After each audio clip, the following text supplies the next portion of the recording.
ఒక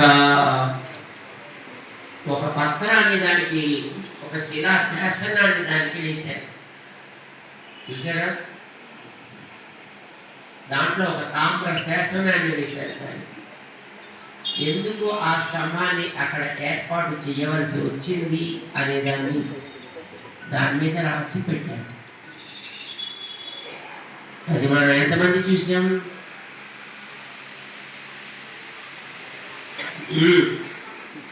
అంటే ఇంకా చూడాల్సిన అవసరం ఉంది, తెలియాల్సిన అవసరం ఉంది. సుమారు 1940-50 మధ్యలో, అంటే ఎన్నేళ్ళ కింద,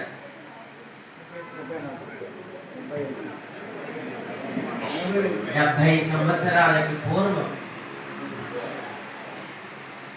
ఒక ప్రబుద్ధుడు, ఒక ఆయన రామాయణాన్ని నడి వీధుల్లో అవమానించి దాన్ని చింపి కాల్చి చెప్పులతో కొడుతూ ఊరేగించాడు చెన్నై మహానగరంలో.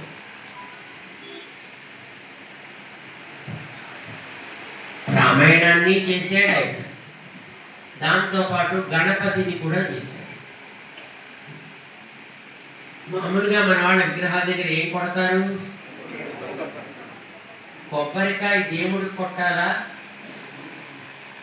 కొబ్బరికాయతో దేవుణ్ణి కొట్టాలా అనేది అతని స్లోగన్. అది తమిళంలో చేసేవాడు. పిళ్ళయార్కు తేంగాయ ఉడకెరదా, పిళ్ళయారే ఉడకెరదా. ఇలా చేసి ఆయన ఒక పెద్ద ఊరేగింపు చేశాడు మెడ్రాస్లో.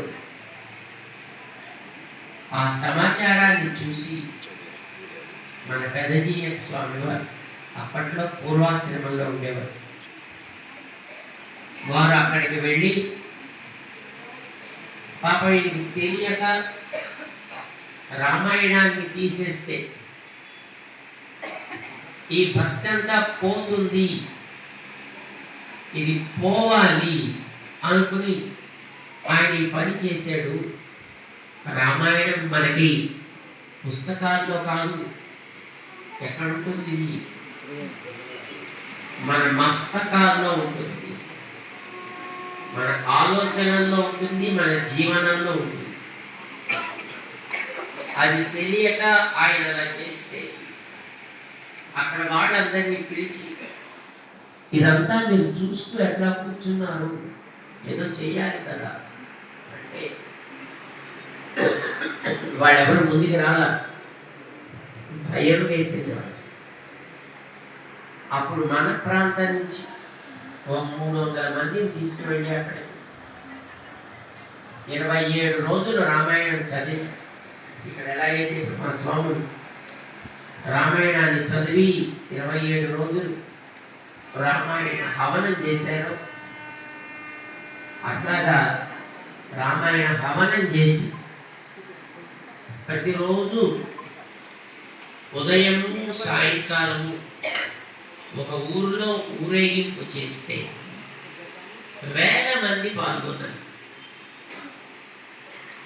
వారందరి చేత రామనామాన్ని రాయించి ఒక్కొక్క ఇటుక మీద శ్రీరామ శ్రీరామ రాయించి వాటితోటి ఆ 27 రోజుల్లో ఒక స్తంభాన్ని కట్టించి, ఇప్పుడు ఇక్కడ మందికి కట్టినట్టే దానికి ఒక వెండి కవచాన్ని తయారు చేసి వేశారు. ఇప్పటికీ మెడ్రాసులో ఆ వెండి స్తంభం అలా ఉంది అక్కడ. ఇది ఎప్పుడు చేశారు? 1940s. అయితే ఆ చేసినటువంటి కార్యం ఇది చాలదు, వాడు చేసినటువంటి తప్పుకి ఇంకా పెద్ద ప్రాయశ్చిత్తం జరగాలి అని ఆ జరపడానికి వీలుగా మన పెద్ద స్వామి వారు వారి ఉండే కుటుంబ బాధ్యతల్ని పూర్తి